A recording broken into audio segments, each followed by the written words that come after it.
কোটা আন্দোলনকারী ভাইদের জন্য আজ আমার গর্ব হচ্ছে। এরকম জেনারেশন শত বছরে হয়তো বা কোনো দেশের ভাগ্যে একবার জুটে। আজ এই কোটা আন্দোলনকারী যেই ভাই এবং বোনেরা তাদের আত্মত্যাগের বিনিময়ে এই পর্যন্ত আসছেন, এটা কোনো সহজ বিষয় নয়। আপনাদের অমূল্য জীবন দিয়ে আমরা আজ এই পথে আসছেন। বড় বড় রাজনৈতিক দল যখন এখানে ব্যর্থ হয়ে আপনারা যখন এই পর্যায়ে আসছেন, তাই জাতিকে কোনো কিছু না দিয়ে আপনারা ফেরত যাবেন না। শুধু ক্ষমতা থেকে নামানোই আপনাদের একমাত্র কাজ নয়, দেশের সংবিধান যদি আপনারা কন্ট্রিবিউট করতে না পারেন, তাহলে এই জাতি কোনোদিন আপনাদেরকে মনে রাখবে না। আপনারা ভুলে যাবেন না যে আপনাদের এতদিন সংগ্রামের পরেও কিন্তু জাতি এখনো 100% জাতি কিন্তু আপনাদের পাশে এসে দাঁড়াইতে পারে নাই। তারা ভীতু, আমরা সুবিধাভোগী। তাই আপনাদেরকে বলবো, আপনাদেরকে মনে রাখতে হলে আপনাদেরকে সংবিধান ধরতে হবে, সংবিধানকে পরিচ্ছন্ন করতে হবে। আমি শুধুমাত্র কয়েকটা বিষয় আপনাদেরকে ধরাই দিতে চাই, যাতে করে এই বাংলাদেশের সাধারণ নাগরিকের একটা মর্যাদার রাষ্ট্র প্রতিষ্ঠিত হয়। 1 নাম্বার, আপনাদেরকে যেটা করতে হবে, আজকে এই যে সহিংসতা এবং এই আন্দোলন থেকে যতটুকু শিক্ষা আমরা পেয়েছি, সেখান থেকে বুঝতে পেরেছি পুলিশ বাহিনী নয়, আমাদের গঠন করতে হবে একটি পিস ফোর্স। পিস ফোর্সের মডেলটা এরকম হতে পারে যে 20 জন সাদা পোশাকধারী সাথে 5 জন করে অস্ত্রধারী থাকবে, যারা এই দেশটাকে শান্তি রক্ষায় কাজ করবে। যদি কখনো কোনো আন্দোলনে কখনো এই পিস ফোর্স তারা যদি না এটাকে কন্ট্রোল করতে পারে, এবং পিস ফোর্সের কোনো লোক যদি শারীরিকভাবে মারাত্মকভাবে খুন জখম হয়, তখন শস্ত্রধারী বাহিনী তাদের উপরে গুলি করতে পারবে। এতে করে সুবিধা কি হবে?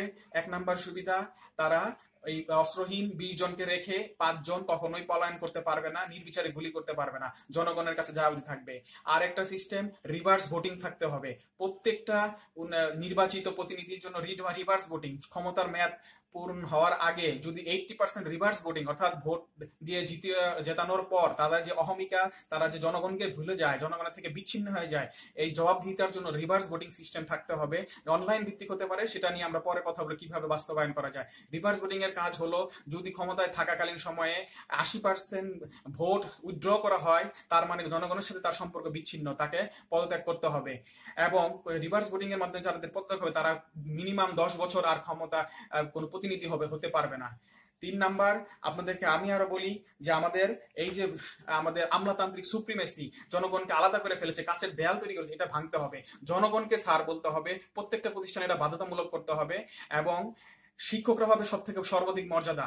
এই শুধুমাত্র লোক দেখানো এই প্রোটোকল দিয়ে জনগণ থেকে সরকারি কর্মকর্তা কর্মচারীরা যে অন্যায়ভাবে মানুষের শোষণ এবং নিপীড়নের যে চ্যানেল তৈরি করে ফেলেছে, এটাকে ভাঙতে হবে। এই সুপ্রিমেসি যদি ব্রেক না করা যায়, এই সুপ্রিমেসি এবং এই থেকে ইগো তৈরি হয়। এই স্যার শুনতে শুনতে এই স্যার থেকে ওই স্যার, এই স্যার থেকে এই স্যার করতে করতে জনগণের সাথে দূরত্ব তৈরি হয়ে গেছে।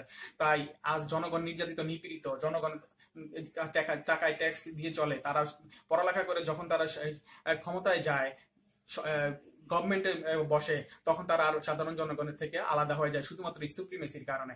সো প্রত্যেকটা প্রতিষ্ঠানে বাধ্যতামূলক করতে হবে, জনগণকে স্যার বলতে হবে, জনগণ তাদেরকে স্যার বলবে না। এটাই কালচার যদি তৈরি করা যায়, তাহলে তাদের ইগো ভেঙে যাবে, এবং ইগো ভেঙে গেলে এখান থেকে ঘুষ দুর্নীতি অনেক কিছুই সম্ভব হবে। তো এই ধরনের অনেক পলিসি আছে, যেগুলোকে এক্সিকিউট করতে পারলে এই দেশ শান্তিপূর্ণ দেশ হবে। আমি আশা করি আগামী বাংলাদেশের যে হিউম্যান রিসোর্স আছে, এটাকে কাজে লাগাতে পারলে আগামী 20 বছরে সিঙ্গাপুর বা তার থেকে ভালো উন্নয়ন তো একটা দেশ বাংলাদেশ হিসেবে প্রতিষ্ঠিত হবে। আমি শুধু আমার মেসেজটা কোটা আন্দোলনকারী ভাইদের বলতেছি, আপনাদের চারদিক থেকে কিন্তু ঘিরে রেখেছে সুবিধাভোগীরা। যে কোনো সময় আপনাদের এই খান থেকে তারা সুবিধা নেওয়ার জন্য প্রস্তুত। তাই আপনারা সবসময় ঐক্যবদ্ধ থাকবেন, এবং এই সংবিধান সংশোধন না করে আপনারা পিছু পা হবেন না। যদি করেন, তাহলে এই জাতি আবার আমরা দুর্ভোগে পড়বো, আমাদের আর কেউ দেখতে পারবে না। এই 100 বছরে আপনারা এই এসেছেন, আপনাদেরকে অনুরোধ, আমাদেরকে কিছু দিয়ে যান। ধন্যবাদ। আসসালামু আলাইকুম।